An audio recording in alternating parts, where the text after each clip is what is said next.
All right, so I think it's time to start. Okay, good afternoon, ladies and gents. My name is David Robert Lewis. I'm a hacktivist, technologist, and journalist. And I'm here to introduce you to the electronic struggle. Just before we start, I've got to give you a disclaimer. This is not a chat about distributed denial of service attacks.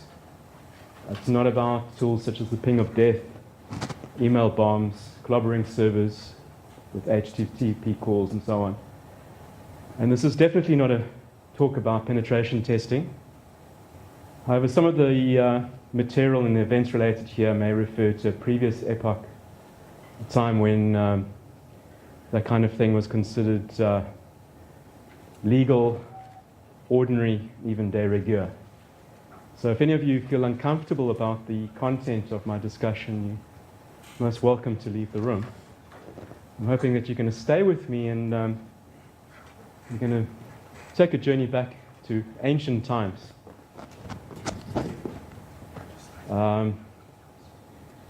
Back in the day, in the late 80s, early 90s, institutions such as University of Cape Town was connected by UUCP, Unix, NNTP, Popmail, Lynx, Gopher. Most of those facilities were under lock and key. If you were enrolled in a PhD program in the right faculty, you had access to what was then also referred to as the internet.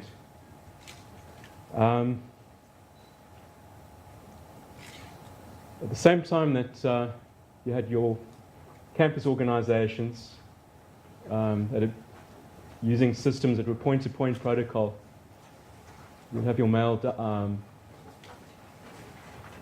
downloaded, transferred, maybe twice a day if you were lucky, to other servers and other institutions and other servers. There was a free bulletin board scene. You know anything about the bulletin board scene? It was also a point-to-point protocol, and mainly on personal computers, on the good old IBM AT XT computers that you had to boot up with a floppy disk. I've got my first copy of IBM DOS from the computer lab on campus. I actually sneaked it out. I met a computer science student in the afternoon who then gave me what you would probably consider an illicit copy of an operating system that is now antiquated. So along with the free BBS system, I've got to just frame it for you. This is a period of campus unrest.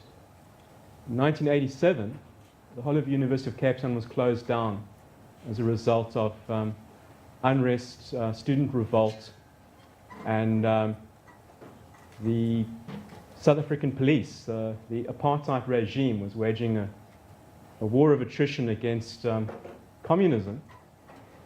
And they came onto campus to give the communists on campus a lesson.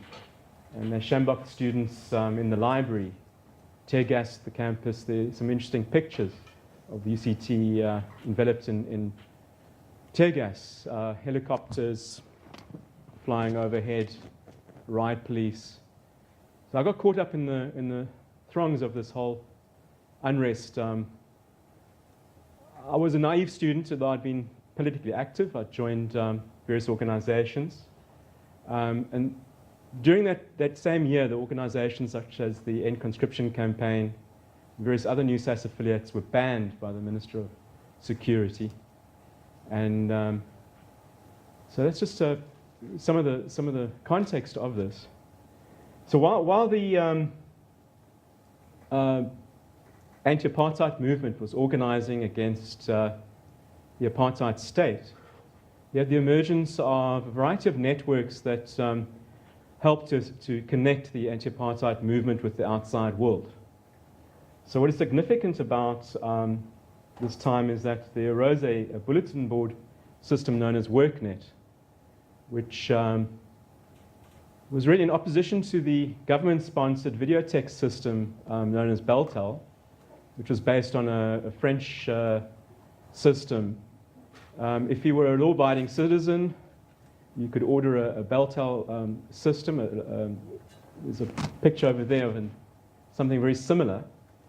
And so the big corporates and the banks and the apartheid regime delivered information via the sort of very first an information system. People who were now opposed to that system, I must admit I never actually got to use a Beltel system. It would have been quite interesting to hack into it. I know Julian Assange, and he's got a novel detailing some of his exploits. And one of them is using what was an Australian, very similar Australian system to hack into NASA and the Pentagon and so on. So I came out of the bulletin board system, the WorkNet, and I used WorkNet. I'll dial up into WorkNet and connect to GreenNet, PeaceNet, eConnect. I'd read my news on the NNTP system, which is the Network News Transfer Protocol. And there are a number of organizations which are worth mentioning. The Computer Education, Cape Computer, so it's the Community Education, so Cape Educational Computer Society, right? And the other organization is the Computer Resources Project, known as CRIC. These were two organizations on the Cape Flats, and if you know anything about apartheid, it was a system that segregated people according to race. I started out as a white person and soon found myself being disenrolled from the white race as a result of my activism and as a result of my fraternization with people of color. I found myself on the wrong side of the law. And if you had a time machine, you could go back to the 1980s, and if you went to CRIC or KEX out in Athlone, you might find a person such as Douglas Reeler and a modem also dialing into WorkNet and organizing on labor issues, on social justice issues. So it was quite a frenetic period. The townships were burning. There was unrest, and the media outlets really carried the big story of our political leaders, F.W. de Klerk and Nelson Mandela, and the negotiations surrounding the end game settlement. What people don't realize is that while Nelson Mandela was being released, people were still being arrested and still being tried and put on trial for activities. So along with the bulletin board system, we also had the single monopoly operator called Telkom, which provided a one-size-fits-all phone service. It was really just one shade of beige, a device that you could order from Telkom and you'd get a bill. And significant about that period in the 80s was the emergence of your PBX systems, your pay lines, gaming lines, and sex lines. So if you happen to read the classified section, you'd find a bunch of adverts advertising various gaming lines, telephone informational services that took money off your bill, and you dialed into those pay services via your phone. Let's go on to the next slide. Okay, we've got a bit of animation. All right, so the problem of apartheid was that it wasn't just something that happened in isolation. It has a history.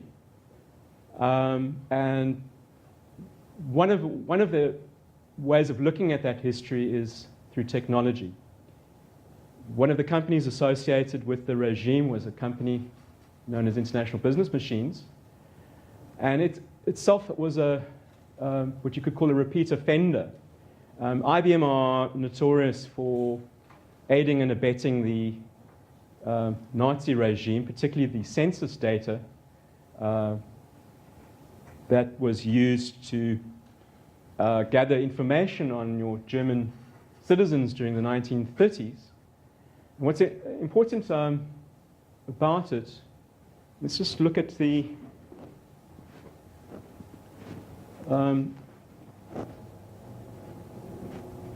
this guy, Herman Hollerith, in the 1880s, was a United States citizen.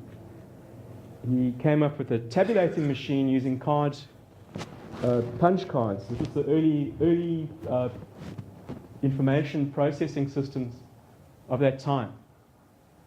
And IBM, being an emerging global company, ended up with a subsidiary in Germany known as Deutsche Hollerith Maschinengesellschaft, der Hamburg, 1910.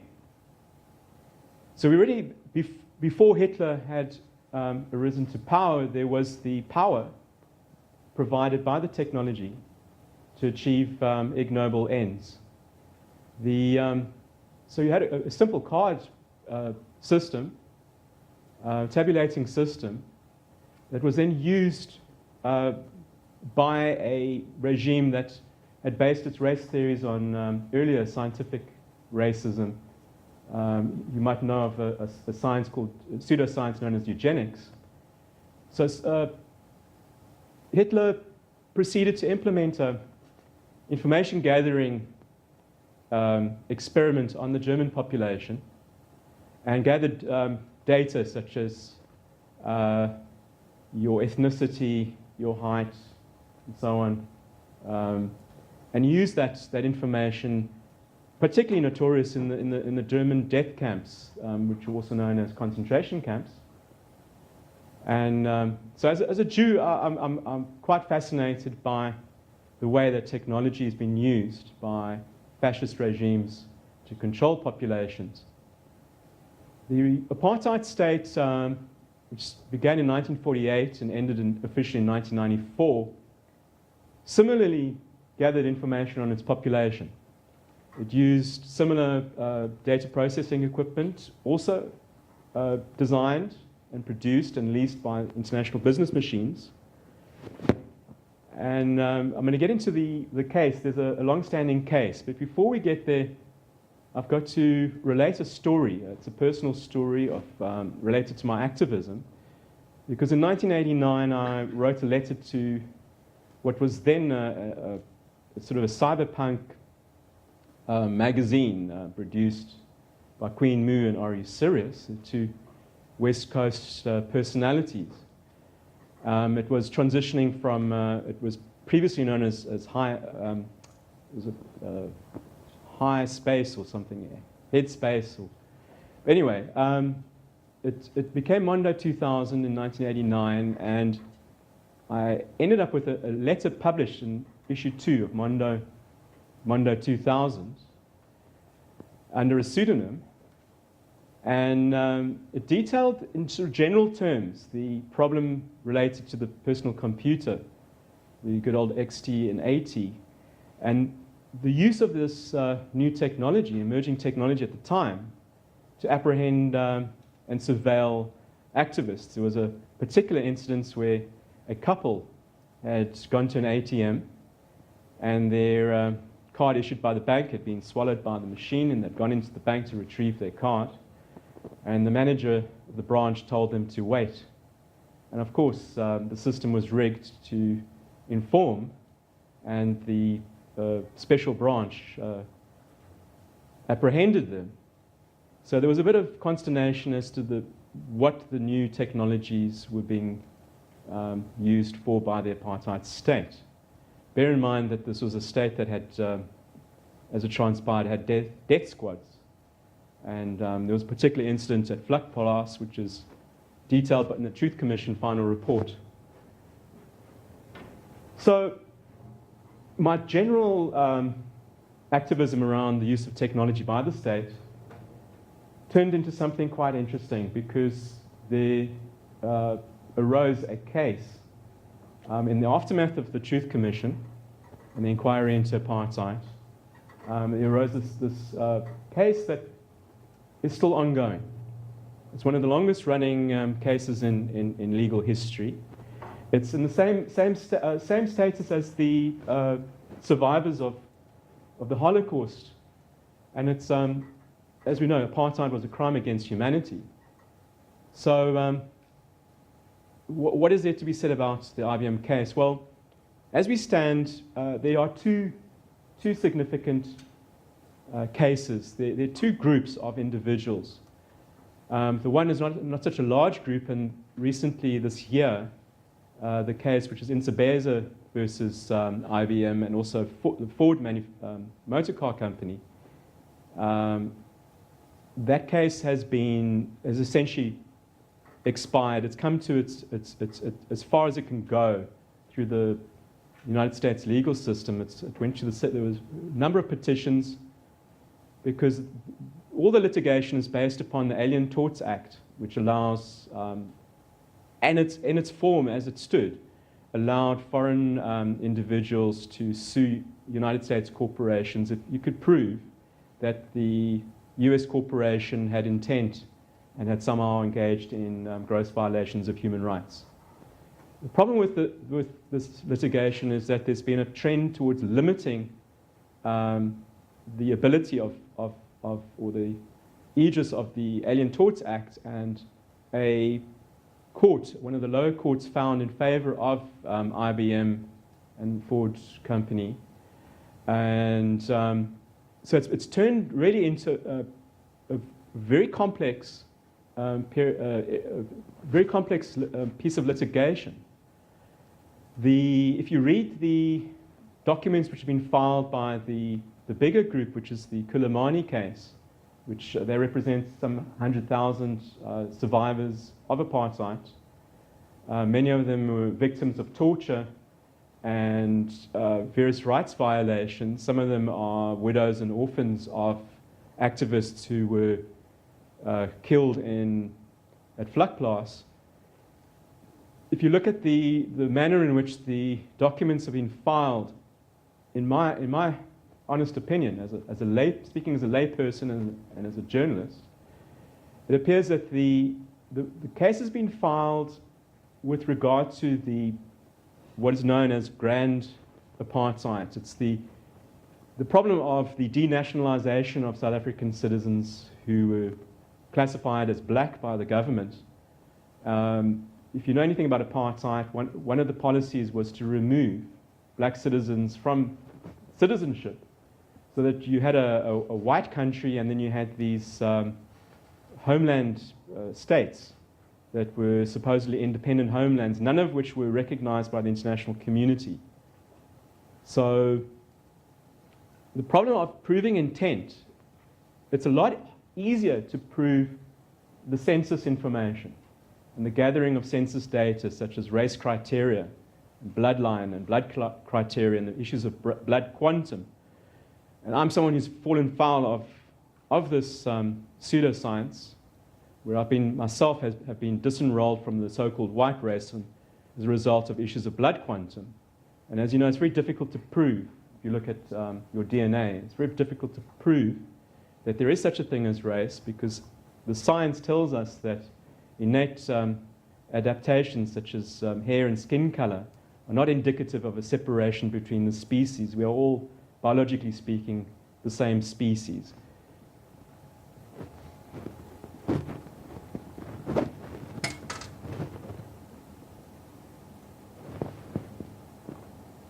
All right.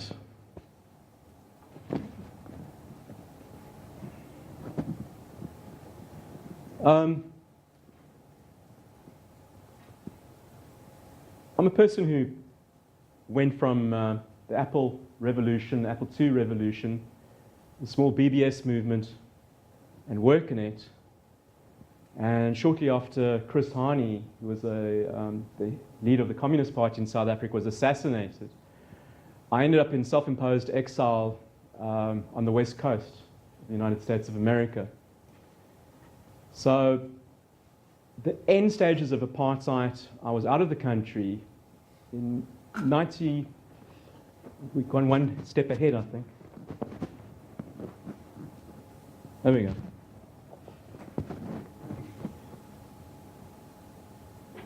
Sorry. We're back again. Probably an animation you have. Yeah. You have to hold it there for a while. Special brand. Go back. You're being censored. Yeah, this. Just go out of presentation mode. Yeah.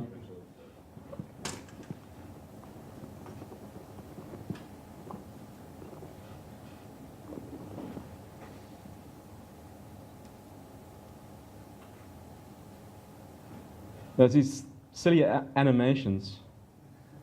I thought I was being clever.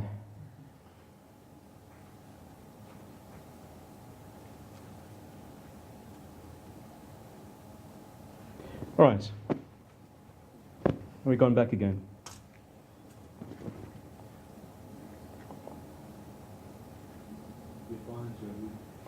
I think I'm just going to click on the actual slide and then ask it to show me. Start from current slide.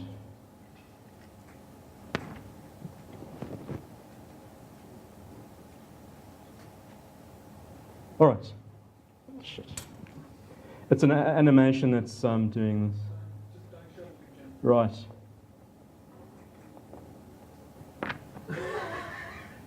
Okay, so we don't have a picture. The picture, by the way, is just a picture of two kids at Club Megatripolis on the west coast with a PowerBook 180, very similar to the one that I was carrying around at the time. So what happened in 1994? Surprise, surprise, we went from the BBS systems, where you had point-to-point protocol, to a totally new way of communicating.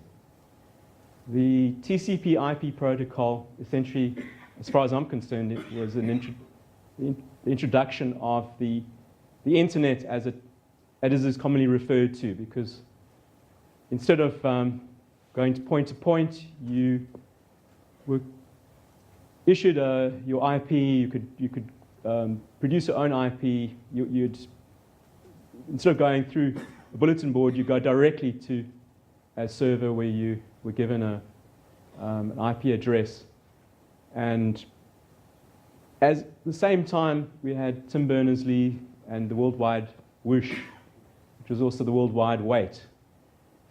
I had an account on a bulletin board running Unix. It was Berkeley Unix.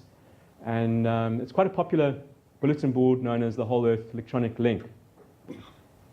So all of this was superseded by the World Wide Web.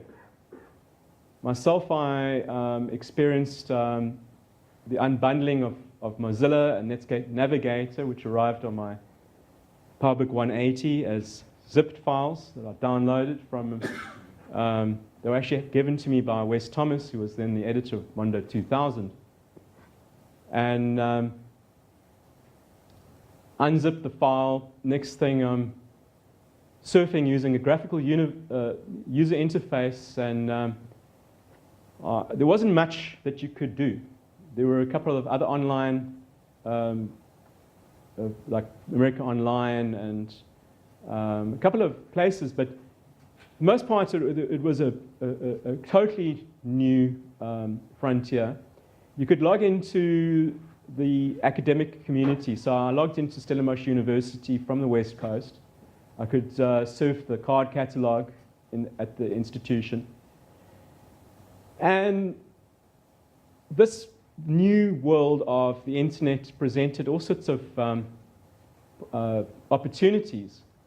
As an activist, I thought this was an amazing opportunity to engage in what became known as hacktivism. The word hadn't been coined at the time, but in 1994, people might know of this if you're old enough. The Prime Minister of Great Britain, a man by the name of John Major. He implemented his government, it was a conservative Tory government, implemented a series of laws which outlawed music with a repetitive beat, criminalized outdoor music festivals, and it was really aimed at the underground rave culture scene of the time, which was, if you might know about it, was based on electronic music and became also later known as the trance music scene. So what happened? I was part of a bunch of infonauts, hacktivists and ravers who grouped together, and we, at that point, being a bunch of kids, we were known as the Zippies. Zippies stands for Zen-inspired, pronoid, profound, peace professional. Pronoid is the sneaking suspicion that the universe is a conspiracy on your behalf. So our tactics, we gate-crashed a book launch by the late Tim Leary. He was launching a book on chaos and subculture. He had jumped on the bandwagon, and technology was the new drug, so dropping the internet or hooking into the internet was the next best thing to taking acid. And what did I do? I hacked into his account on the well. I managed to get hold of his password, which I believe, if my memory serves me right, his password was Smile Squared. And we forced Mr. Leary to email bomb his arch enemy, John Major, with a protest message demanding an end to the criminal justice bill. The problem with being the first person or the first bunch of people to do this was there was no way of knowing what the reaction would be. This is a year before the Italian net strike, which was also an online protest.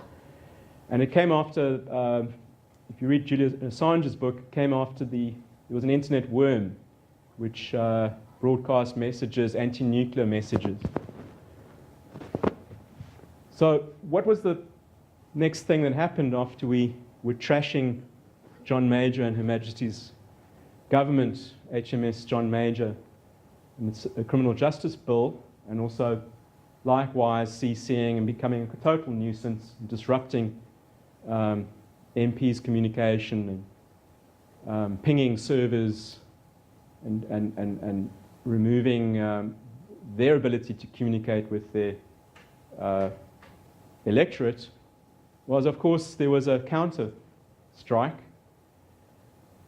So I ended up with a conversation with a man by the name of Mark Healy, who, if you are from San Francisco, you might know Mark Healy as an expat UK person who relocated to the West Coast and became involved in the dance culture, the nightlife scene. He had a magazine. So I ended up with a telephone call crapping on me because the morph servers that we had used as one of our bases on the internet, the morph servers had now fallen over as a result of the data coming back after we had sent a lot of data, a lot of page calls, a lot of pings, and a lot of really large files as part of through the POP servers. All of that ended up in the morph servers going down, and of course, morph was a community that had come out of the bulletin board scene. It was a community. There were a lot of people, whether it was LGBT community or the rave community or various other communities. So everyone was irate that we were being bad cyber citizens, that our activism had essentially created a disruption of the communication. Needless to say, the feds decided to once again crack down on the fiend of the day, which if you read the press, and if you looked at watch Hollywood movies, the hackers were the enemy, and there was a witch hunt against the use of computers, adolescents, teenagers using computers and causing disruption on the internet. And one of the individuals who was unlucky enough to come up against the federal government, and I believe it's because he had done some penetration and he had copied also files. He'd essentially stolen information as far as I know. But Kevin Mitnick was a member of the LTOT 2600 hacker community, and the feds really came down hard on Kevin, and he ended up with a trial by Hollywood. The crazy thing about it was that Kevin was arrested on my birthday, which was the intervention of the UK was in September of 1994. 1995, on the 15th of Feb, which is my birthday, Kevin Mitnick was arrested. There was a trial by Hollywood, and he ended up serving hard labor in a state penitentiary, and ended up with a long-standing campaign to release Kevin. The intervention, which there was a public event at the Tim Leary book launch, was covered by Berkeley Free Radio, who based in Oakland, and later also there was a couple of articles appeared in Hackblock. But for the most part, that entire experience has been deleted. We don't exist. If you read Wikipedia, even the Italian net strike doesn't exist. Hacktivism somehow starts in 2005, if you read your Wikipedia. Another point I want to make about this period that I spent in the West Coast was this guy by the name of Phil Zimmerman. In 1991 released a piece of software known as PGP, pretty good privacy. And under the Clinton administration and Al Gore, you had a couple of attempts to stop the encryption of information. And the US, there was a case against Phil Zimmerman for PGP. Yeah, you're free to leave. Should just wait for you. Right. PGP was created in the shadow of the Clipper chip fiasco. It was a genuine media's way of explaining the problem of surveillance, and the fear was that your chips that you had in your phones or your computers would be used to record your conversations and to surveil.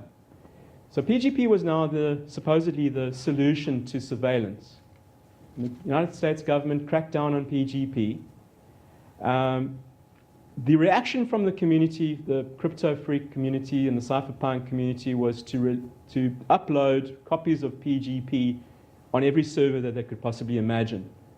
And the result was that the United States government was forced to drop its case in 1996. The case involved restrictions on exporting crypto, restrictions on the type of crypto that you could have. There was a NSA standard that they thought that ordinary citizens shouldn't be in possession of. And they tried to essentially make it a crime to be in possession of pretty good privacy. All right. So when I returned back from exile in 1995, I was all fired up by the crypto wars and early hacktivism. I began a private campaign ready to create awareness around the internet and around issues to do with access to information, privacy, and information freedom. I attended an event hosted at the iCafe, which no longer exists. It was the first internet cafe.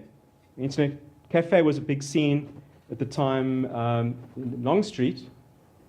And there's a picture, that's me right there in front of a monitor, campaigning Minister Palla Jordan in an event which was the first time that an MP had used IRC to communicate with the electorate. So a bunch of us at the iCafe, including Stephen Garrett, chatted online for the very first time using a new technology of the internet with our minister. I faxed Jay Naidu, who was also Minister of Communications. And what is significant about this period, 1995, is that after 1994, which was the first democratic election, where a majority government was elected, there was a period in which we engaged as a country in writing a piece of legislation which would become known as the Bill of Rights. It's just a note here that I also handed Mr. Jordan, who attended after the chat session. He arrived with his entourage. Palla Jordan was really the ANC ambassador at the United Nations, and it was quite a significant persona in terms of the history of this country. So he arrived, and I handed him a copy of the Virtual Community by Howard Rheingold, and there was an effort to really educate our politicians about information rights. And we ended up with a document which is very much a document of its time. It's a document which was written in the light of the rise of the internet and the dot-com bubble. So we ended up with two very interesting pieces of legislation in the Bill of Rights. There's Article 14, which is the right to privacy, i.e. the right not to be surveilled, not to be exposed to intrusions by our government or by commercial entities. And then Article 32, which is it's a the access to information clause is a sub-clause of the freedom of expression. I feel it would have been better if that actually had a completely separate clause with number one being access to information. But be that as it may, we have an article in our Bill of Rights, access to information, which is defined as the freedom to receive and to impart information. It was very much based on the model of a modem dial-up handshaking itself with the server, that any interruption of that relationship which was considered sacrosanct would be a violation of our Bill of Rights. I sent a letter to Wired magazine. Needless to say, my letter was extracted and turned into a snippet authored by some other individual about the new rights that we had in our country, where previously I don't think there was any nation on the planet that had gone so far to protect information access and privacy rights through legislation. The bill was signed by Nelson Mandela on the 31st of December 1996, and this year marks the 20th anniversary of the founding of our Bill of Rights. The result was a 15-year reprieve from obnoxious intrusions on privacy and violations of freedom of access. For the most part, our country has respected issues such as net neutrality. Right. There have been a number of important precedents protecting users' rights to information access. It's been very difficult to clamp down, for instance, on so-called copyright offenders, difficult to regulate traffic, and ISPs by and large are protected from liability. The internet's generally considered a human right, and I'm not going to go into my Lewis versus big data, my piece of I just want to get to the next very important slide. So for 15 years we had a reprieve from oppressive laws.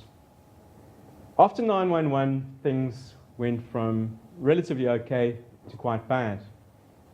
You saw the rise of RICA, which is the Regulation of Interception Communication Act, which allows our government to spy and to gather information over the mobile networks. In 2010, a proposal by a man by the name of Malusi Gigaba was, if it wasn't defeated, it was essentially shelved because of activism by persons such as myself. Gigaba's draconian piece of legislation would have essentially created a national firewall, very much like communist China. After the Polokwane conference, which elected Jacob Zuma to the presidency, and just to note, Jacob Zuma has a background as a man involved in intelligence. There's an organization called Mbakodo. So after Polokwane, we've had several pieces of laws that all violate the premise and principles in our Constitution, and each one of them pretty serious.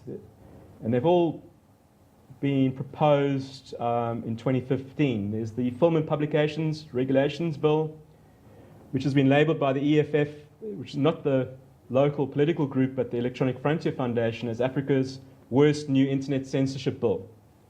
It creates paid censors and places all media under prior restraint under the guise of curbing child pornography and sexual deviance. It also envisages gathering of fees for online content distribution as a new source of unlimited revenue. It's essentially physically impossible to enforce the law because it would create a massive bottleneck, and as we know, the terabytes of information and data that coalesce around the internet on a daily basis would just pile up outside the Film and Publications Board. They would never have enough human hours to vet all the information that would come under the aegis of the legislation. There's another bill which is particularly noxious, which is the Cybercrimes and Cybersecurity Bill, also introduced last year, in which the mere use of a computer or opening a terminal creates grounds for suspicion by the authorities. The bill essentially treats Unix and Linux as a virus. So any of the net tools that you find commonly used on Debian are somehow scary stuff that needs to be dealt with by the lawmakers. The bill, in its current form, allows for extradition of so-called cyber criminals, i.e. suspects. And the problem with the manner in which the bill has been framed, it creates a situation where the federal government and Hollywood, who are the main protagonists here, where Hollywood would be able to extradite copyright infringers, serial copyright infringers, persons that are deemed to be suspicious for trial in America. There are precedents in the United Kingdom where users have been flown over the Atlantic to face trial for various abuses online. Another piece of legislation which people need to look at is the Copyright Amendment Bill, which restricts permissive licensing, in particular the GNU GPL and Creative Commons, which are permissive licenses. The problem is that it draws all information and everything to do with data and computers and technology under the copyright laws, and creates a default where everything that is produced is deemed to have been produced in terms of the bill. So there's no way out. If you read the bill, you're not allowed to sign a contract that would be an escape out of that system. You can't sign a private contract. It's very much a piece of legislation drawn up by socialist bureaucrats who wish to control the private individuals. I'm going to hand out copies of, I think I might have brought it with me, or possibly even left it. Just a quick one. I wrote a document called the Electronic Freedom Charter. It's a rewrite of South Africa's Freedom Charter, which was the basis for the Bill of Rights, just in a kind of egalitarian, idealistic adolescent, if you will, manner that the internet shall govern, all computer platforms shall have equal rights, users shall share in the collective wealth, the new media shall be shared among those who work it, all users shall be equal before the law, all shall enjoy equal digital rights, there shall be leisure and gaming, the doors of learning and culture shall be opened, there shall be chat rooms, computers and comfort, there shall be peace and friendship, and these freedoms we will fight for side by side through our routers and modems until we have won our liberty. Each one of those points is, there are a couple of sub-points in the document which is available online. And I'm going to end it there. So thank you very much for listening to me.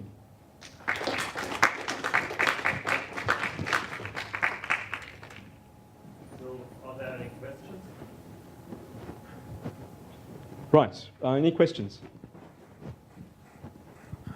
On that copyright assignment bill, if somebody in South Africa takes his work and licenses it under Creative Commons, so kind of he retains copyright but allows a free use in any of the Creative Commons cases, is that covered? Is that okay? The default is that even if you release something under a permissive license, it still would be in terms of the copyright law, which, as I've said, does not recognize permissive licensing. It's a crazy piece of legislation that's written in a vacuum by people who clearly do not understand what the Creative Commons or the GPL is all about. Can you clarify what you mean by default? Is there a way to opt out so that you can give a permissive license? There is no out. You would need a court order or a constitutional challenge.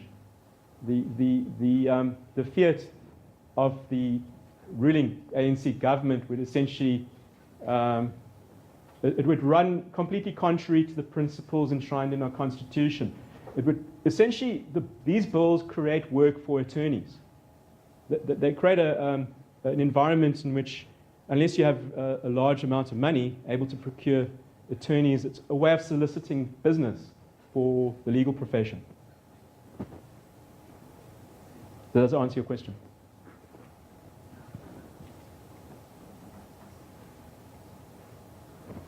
There's one over there.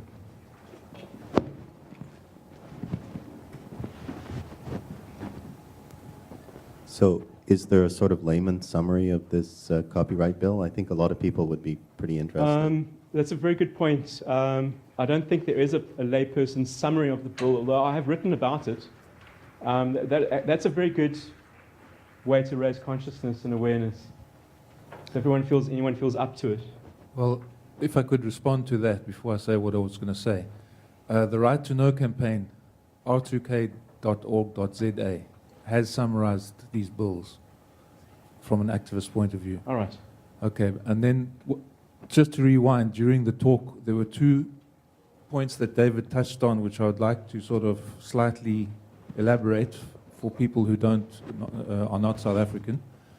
Firstly, at the time of World War II, the people who were to come to power in 1948, including a future prime minister, were so closely associated with Nazism that they were interned in internment camps for the duration of the war.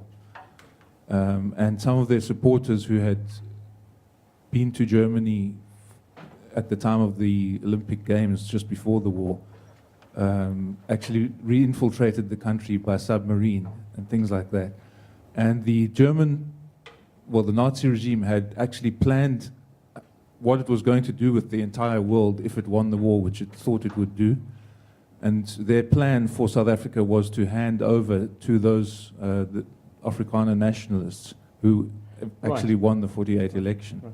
So that's what we were dealing with. That's an interesting point, Michael. There's evidence, and the evidence is quite interesting.